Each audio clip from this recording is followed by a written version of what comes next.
had addiction problems, and then I realized Steven had addiction problems. And for a person to be married to somebody that committed, and then that person supposedly find a shoebox, disclose the contents of the shoebox with the entire world, then read that your loving husband's journal, private personal journal, and then share the contents of that with the world. It's very difficult to believe that you have any interest in protecting his legacy. And do you like what you see in the mirror? A liar, a narcissist? You leverage Steven's death to elevate yourself? After almost 3 years of tWitch's death being seen as a closed case, the police have now decided to look into it again. This time, they noticed some things that don't add up about how he passed away. It seems he didn't take his own life like many thought. Instead, it's now believed that he was killed, and his wife, Allison Holker, hid the truth so she could take all the money from his accounts right after he was gone. But the situation gets even wilder. Reports say Allison didn't do this on her own. She supposedly teamed up with Ellen DeGeneres and Diddy in return for her silence about what really happened to Twitch. They allegedly gave her millions of dollars to keep quiet. A few months ago, Allison even tried to get ahead of what was coming by spreading a story that Twitch struggled with addiction. His family and friends didn't stay quiet about that. They called her out and didn't believe what she was saying. It's not clear how much money Ellen and Diddy gave Allison to stay silent and help with the plan to get rid of Twitch. What is clear is that things are looking bad for her now, and she could end up in jail. People had already been suspicious of Allison from the moment Twitch passed. That suspicion only grew when she released her book called This Far. In that book, she painted Twitch in a bad light by making shocking claims about him having addiction issues. She said that just days after Twitch died, she was going through his closet to pick something for his funeral. That's when she claimed she found mushrooms, pills, and other drugs hidden in his shoeboxes. There was a moment I was with one of my really dear friends, and we were cleaning out the closet and picking out an outfit for him for the funeral. And it was a really triggering moment for me because there was a lot of things I discovered in our closet that I did not know existed. And he was wrestling with a lot inside himself, and he was trying to self-medicate and cope with all those feelings because he didn't want to put it on anyone. He loved everyone so much. He didn't want other people to take on his pain.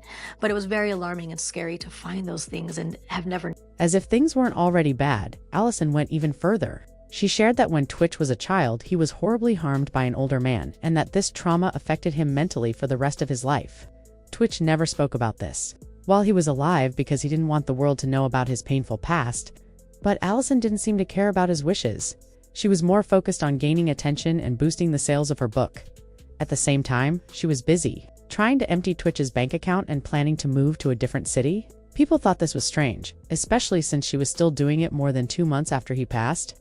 Reports from Radar Online say that one of the first things Allison did after Twitch's death was file papers in court, asking to be given half of everything he owned. She claimed he didn't have much before they got together and that she helped him achieve what he had in her petition. She said Twitch only had personal items that weren't worth much and that his net worth was zero when they got married. She also pointed out that there were no written deals between them about keeping their properties separate. You'd think she might have left something for his grieving family.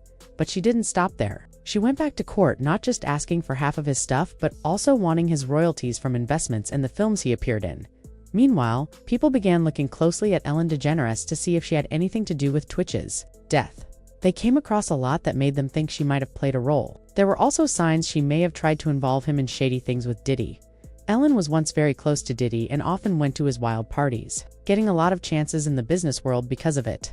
But it wasn't free. She was said to be helping Diddy find people for these parties. And it seems she even tried to pull Twitch into that mess too. Ellen, I thank you. Thank you. Oh, Mark, you're welcome. This is where things started to get really strange. There was an episode of Elon's show where she and Diddy openly talked about those wild parties. What caught people's attention was how Elon didn't seem shocked at all, even though she was clearly trying to act like she was. At one point, she even slipped up and admitted that she knew about these parties.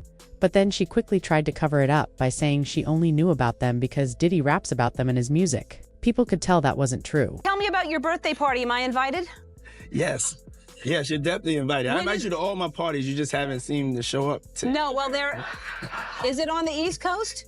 Yes. Well, that's why. Why don't you have one here on the West Coast? Because I work all the time. Okay, well, maybe I have one at your house. Where's that? Now, what time would your party start, let's say? Like 9:30. Really? That early? Yeah. I could make that. Yeah. But I could think of you of starting a party at like midnight. Like, what time will it go till? That's a different type of party, though. No, it'll go from like 9:30 to like maybe 3 o'clock, 3 o'clock. And then, you know, we have the top 2 floors of the hotel. Mm-hmm. And then it will carry on there. Yeah, yeah. Mm-hmm. Then the after party. Mm-hmm. No, I know about them. I'll listen to the music. I've heard that song after party. The more people started digging into Elon's past, the more they began to see a pattern. It looked like Twitch wasn't the first person close to her to end up gone. Her ex-girlfriend Anne Hetch also died in a terrible way. Not long after she spoke out against Ellen, and here's what really made people think Anne passed away. On August 11, 2022, nearly 4 months before Twitch was found dead before Anne died, many believed Ellen had been the one to end their relationship. But in a podcast Anne recorded just weeks before she died, she shared that she was actually the one who left Ellen. She explained that she walked away because Ellen had given in to the dark side of fame and was obsessed with getting rich no matter what it took. Anne said she left because she wanted love, but Ellen only wanted to chase after billions of dollars. In her words, their paths would never meet because they had such different values. In that same podcast, Anne also accused Ellen of trying to get her locked up in a mental hospital. She said, Ellen worked hard behind the scenes to ruin her career and stop her from getting any work after they split. I spoke, I was hit more, buried more, or despised more, and then had calculated visions and circulations of systems that spun me up and out of the system that would in any way challenge the fact that she was not telling her own truth but another's. Why do you think she tried to put me in an institution, folks? I called my mother. Guess what? 2 people who wanted more than anything to have my truth buried. It was not my timing. I did not and could not ask God for what that would be. All I could do was stay on my truth, do what I was doing, and study this thing called love that we tried to bury. And now I am up and out of the ground. And unfortunately, those 2 women could not shut. Right after Anne shared that information, she ended up in a terrible car crash that cost her life. The accident was horrifying. Her car caught fire, and she was stuck inside it for half an hour before help arrived. By the time first responders pulled her out, she had second-degree burns all over her body. Reports from the hospital showed that her blood contained benzolyanine, which a substance is left behind after using certain medicines in the past. That means she wasn't under the influence at the time of the crash, but had used something like it at some point before. Now, no one is saying Ellen had anything to do with it, but people definitely started whispering. A lot of folks were giving Ellen the side eye and wondering if there was more to the story. Shifting back to Allison and that book she wrote about Twitch, things didn't sit well with his family at all. His cousin spoke out on social media, calling her out for trying to damage Twitch's good name.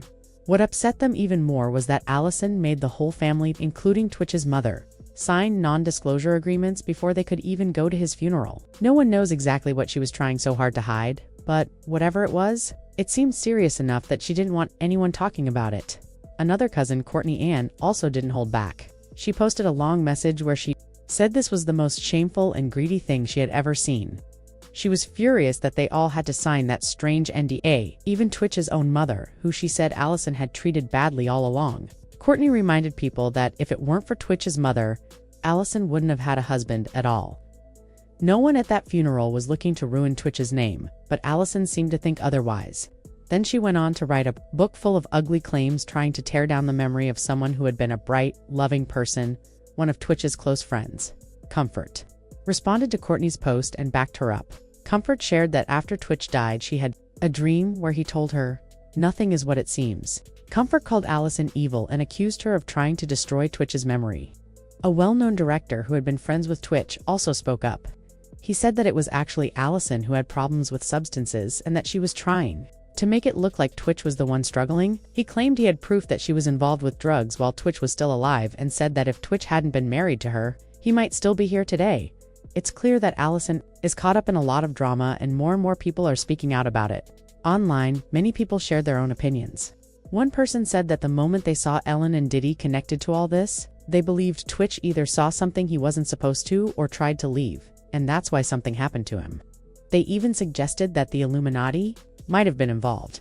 Another person said, no one would ever really know what went on. And it was heartbreaking because Twitch seemed like such a kind and talented man. Now, I want to hear what you think. Do you believe Allison really played a part in what happened to Twitch? And do you think Twitch was actually killed? Share your thoughts in the comments below. And if you want to hear more about these kinds of stories, click here to check out another messy video.